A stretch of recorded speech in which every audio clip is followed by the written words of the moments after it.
Hey there guys. I'm filming this on Saturday morning at like 5:30.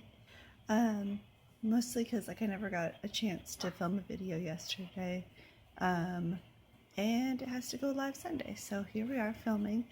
My husband and I do shifts overnight. So I take the 2 to morning shift, the second shift of the night. And so that's something. So I got like a solid almost 4 hours of sleep earlier. But this little munchkin, she is 3 weeks and say Thursday, Friday, 3 weeks and 3 days, 3.5 weeks old. She has been sleeping so poorly for the last couple of weeks. Yeah. The first few days from home from the hospital, she was a dream. She was perfect. She, would sleep by herself in the crib. You just set her down and she'd be fine. But since then, it's been such a chore, and our lives have revolved around just like trying to put her to sleep. And that's the hardest part. It's not even the quantity. Like overnight, she wakes up after an hour, which is annoying. During the day, often she will nap for 2 hours wherever she is. Sometimes, occasionally that's in a bassinet, but usually it's on us or in a swing or whatever. It's just the thing that frustrates me so much is not having like a foolproof method of getting her down when she doesn't want to. Sometimes she, like this morning, she's just been like crying, which I guess is normal, right? At least that's normal. A lot of times it's not so much that she's crying out loud, but that she's just not going to sleep. And hold her and rock her for, 30 minutes like this, and she's like just about out, and then she'll start rousing. And then you try holding her sideways and rocking her, and she gets almost out, and then she'll start rousing again. And next thing you know, it's like 3 hours later, she hasn't slept forever. She's got to be exhausted and miserable, and you're exhausted and miserable, and it's just... So that's what we've been dealing with. Oh, by the way, welcome back to GanchiPlans. This is one of my Sunday videos, which is sort of an update, and right now this is what my updates are like. We've got just a little bit of a nightlight in this room that's like the half of our lamp, and yeah, so that's the lighting. This is the munchkin. I think she might... Let's see, are her eyes open right now? No, so that is something. She is crying. She does the thing where she roots around. She's still not asleep. She does the thing where she roots, and then she latches, and then she complains, and then she complains about not being fed, and then she roots again, and it's like frustrating. I think she has a lot of... gas bothers her a lot. I don't remember gas bothering our older daughter quite as much. But also our older daughter, I think, spit up more. So there's that. But yeah, I think, this is Bridget, she doesn't like having to burp. She's much more comfortable after she's burped or farted or whatever. So that's part of it. But I can never really tell if her screams of pain, they sound like screams of pain, are I still have gas trapped in my tummy, or I'm just disappointed. I'm disappointed in you. I'm disappointed in life. This wasn't what I was told. I'd like to speak to your manager.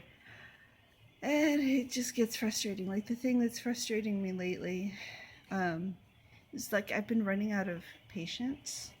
And like actively aware that that's what's happening, but very little I can do about it. I can take a deep breath and count to 4, and sometimes my daughter will help me with that. This is our 2-year-old who loves Daniel Tiger. But like there's only so much that can go around. Like last night we were watching a movie and the internet was giving out. So, well, it wasn't giving out until my husband took a phone call from his uncle who's not, having some medical issues. So obviously I wanted him to take that phone call and to talk to his uncle. But everything just happened all at once. He left the room to go talk to his uncle, and then the internet started giving out on the TV. The baby woke up from her nap, needed a diaper change, and to be fed and stuff. So she's screaming at the diaper change. I'm asking Agnes to grab my phone so I can try to fix the movie to get it start playing again. And then Agnes starts like climbing all over me. And she just has, I don't know if she's been talking more loudly lately. Probably because she feels like she needs to get attention, which may or may not actually be true. Probably is. I don't know if she's actually talking more loudly or if every noise just triggers me more lately. Because, yeah, I'm just feeling like there's just a lot of noise all the time.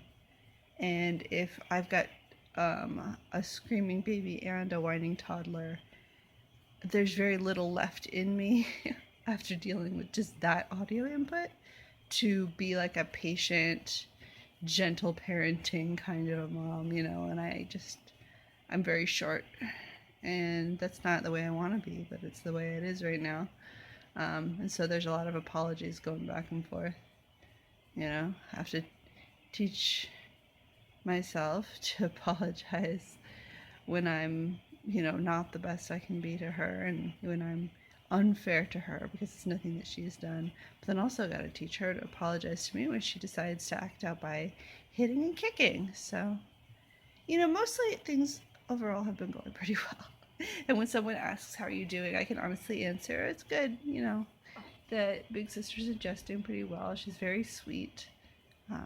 You know, loves giving kisses, and I think is accepting, like she in each moment can sort of accept the basic logic of, you know, baby needs her diaper changed, I'm sorry I can't get up right now, I'm feeding the baby. And we're also doing our best to, you know, do fun things with her. Like yesterday we made muddy buddies, and the day before we painted, and, you know, stuff.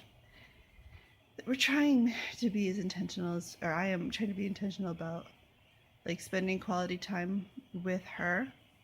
It helps for me that, well, for one thing, my husband's home, so we can, you know, tag team and do the whole man-on-man defense. But also, for whatever reason, my husband has been having more luck getting the baby to sleep than I have. He can kind of brute force her to sleep better.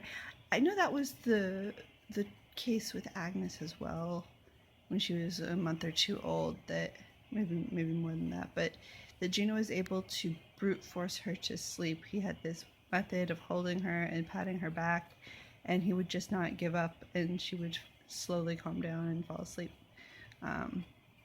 And I think part of it is just he has more patience for that. I think he has more, like, strength physically for that. When I try to hold her and rock her and stand up, my back starts to hurt after not that long. And so that's the thing that's frustrating to me, is the only comfortable position for me is if she falls asleep on my chest. If I'm leaning back on the couch with a pillow behind my back, that feels neutral. But standing and rocking like this is going to start hurting me soon. Anyway, so my husband is better at getting the baby to fall asleep. Partially because he's just physically, I think, better at it. But also, I think part of the issue is that I smell like milk. And so if I hold her like this, if she's not already sleepy or ready to sort of give in to that, that she'll start rooting around even if she's not hungry, which is frustrating because I think her big sister would do that, but she would be more likely, if I recall, to just keep drinking even if she wasn't really hungry. And maybe that's why she spit up more. But this little bug, if she's not hungry and she asks for a boob and you give it to her, she then gets angry that you've given her the thing you've asked for, which is not the thing she needs. So that's something that happens. So anyway, if my husband is comforting or rocking or holding the baby during a nap or whatever, then I can take that opportunity to spend some quality time with our older daughter. And I think that that's going well because she and my husband get on each other's nerves a lot, as well. So I guess what I'm saying is, like, overall, we're happy and things are positive. But moment to moment, there's a lot of things that are really hard, and I just keep looking forward to, like, I know that eventually it's going to be better. That's like the least helpful advice in the moment for a mom of a newborn.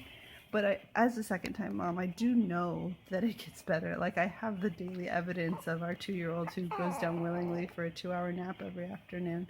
Like, and is thriving and communicating and can tell us, well, I was going to say she can tell us why she's upset. Lately and possibly that's her regression, is she's been screaming without telling us why. And that gets frustrating. I'm like, I can't help you if you don't tell me. Use your words to tell me what the problem is. I feel like I was in the middle of a thought there.